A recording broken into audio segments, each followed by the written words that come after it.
When we think of World War II, the first images that come to mind are often tanks, planes and soldiers on the front lines.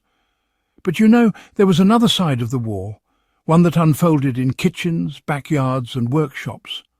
Ordinary people were forced into extraordinary creativity simply to survive. With rationing cutting into food, clothing, fuel and everyday goods, the home front became a laboratory of sustainable living. In those years, the idea of waste not, want not was not a slogan. It was a survival strategy. What's fascinating today is that many of the tools, tricks and habits born during this era have incredible relevance for anyone seeking resilience and sustainability in the 21st century. In this guide, we'll uncover 7 of these forgotten tools and practices that shaped wartime households and can still shape our lives now. Rationing created a new mindset of resilience and resourcefulness. The most powerful tool of all during World War II wasn't a gadget, but a shift in mindset. Rationing was strict and touched nearly every aspect of daily life. Sugar, butter, meat, tyres, gasoline, even soap were scarce. Families could no longer afford to live with waste, and so the make, do and mend philosophy became a cornerstone of the wartime home. Out of necessity, people learned to extend the life of everything they owned. Worn clothing was patched and repurposed, jars were saved and reused, scraps of metal were melted down, and bones from dinner were boiled for stock. The rationing system didn't just create scarcity. It created a culture of careful use where resilience was measured by how well you could stretch resources. Today, in an age of abundance often paired with waste, this mindset remains one of the most valuable lessons we can reclaim. Victory gardens transformed ordinary soil into national supply lines.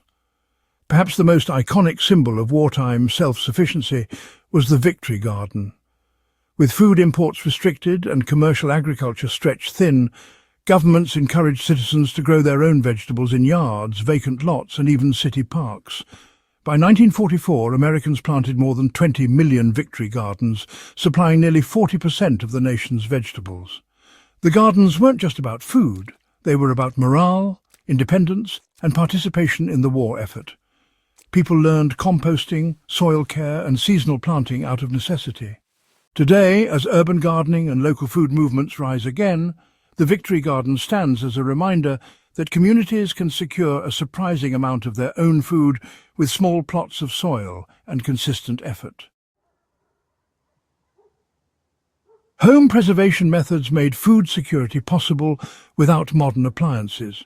Without modern refrigeration and easy access to supermarkets, families had to rely on old but effective preservation techniques. Canning, pickling and fermenting became essential skills. Vegetables harvested from Victory Gardens were sealed into jars that could last through the winter. Root cellars stored potatoes, onions and carrots for months without electricity. Drying racks kept herbs and fruit usable long after harvest. Even meat and fish were preserved through smoking or salting. These simple, low-energy methods ensured that food grown during one season could sustain families all year round. For today's survivalist or self-sufficiency enthusiast, these same practices are invaluable, offering food security even when power grids fail or supply chains falter. Clothing and household items were extended far beyond their normal life. One of the most overlooked tools of wartime sustainability was, honestly, the sewing kit. With textiles rationed and new clothes scarce, families learned to repair, repurpose and extend the life of garments. Worn trousers were patched at the knees, dresses were refashioned from old curtains, and sweaters were unravelled so the wool could be reused for knitting. Nothing was thrown away if it could be salvaged. The same mindset applied to household goods. Broken furniture was repaired, jars were recycled, and scraps of wood became fuel or building material. What today might be called upcycling was then simply survival. This resourcefulness stands in stark contrast to today's fast fashion and disposable culture, but it offers a model for living lightly on the land while still meeting practical needs. Manual tools replaced luxuries that depended on fuel or electricity. Fuel shortages during the war meant that homes could not rely on powered devices. This brought about a reliance on manual, hand-cranked tools.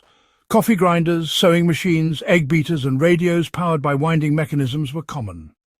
Soldiers carried hand-cranked flashlights and even generators that could be operated manually. These devices were simple, durable, and not dependent on a fragile energy grid. In an era of increasing concerns about energy use and resilience, there is something profoundly sustainable about manual tools that function without fossil fuels or batteries. They remind us that with a little human effort, many tasks can be accomplished reliably, even off the grid. Small, multi-purpose kits kept households and soldiers prepared for repair. Another forgotten tool of wartime living was the repair kit. For soldiers, this meant compact pouches with sewing needles, thread and buttons to keep uniforms in service. For households, it meant well-stocked kits for mending clothing, patching leaks, or repairing basic equipment. These kits embodied the ethos of maintenance over replacement. Families couldn't just buy new when something broke, they had to make it work again. The practicality of this approach still holds value today. Having a dedicated kit with the means to patch, mend and improvise can make the difference between resilience and failure in both survival situations and everyday sustainable living.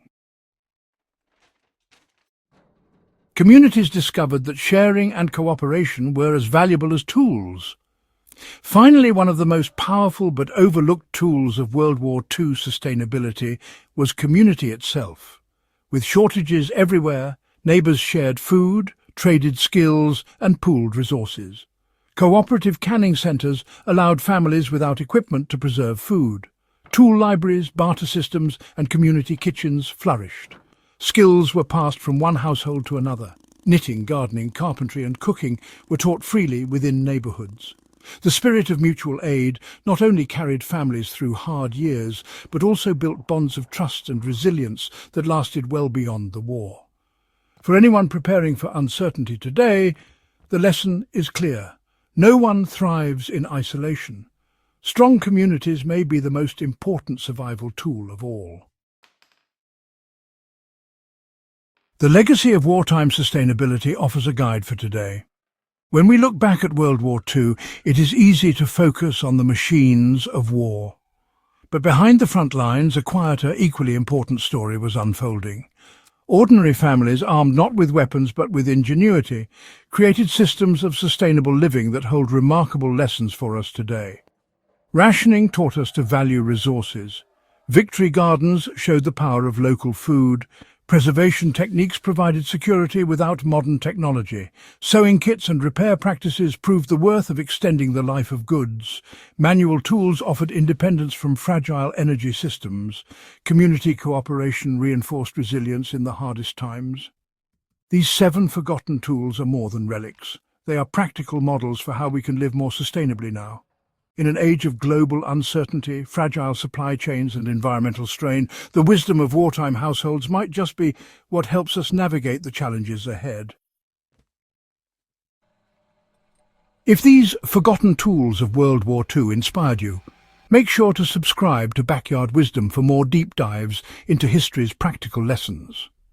Share this guide with fellow history buffs and survival enthusiasts, and let us know in the comments which wartime tool or practice you think deserves a comeback. The ingenuity of the past still speaks to the challenges of today, and the more we learn, the better prepared we are to face the future.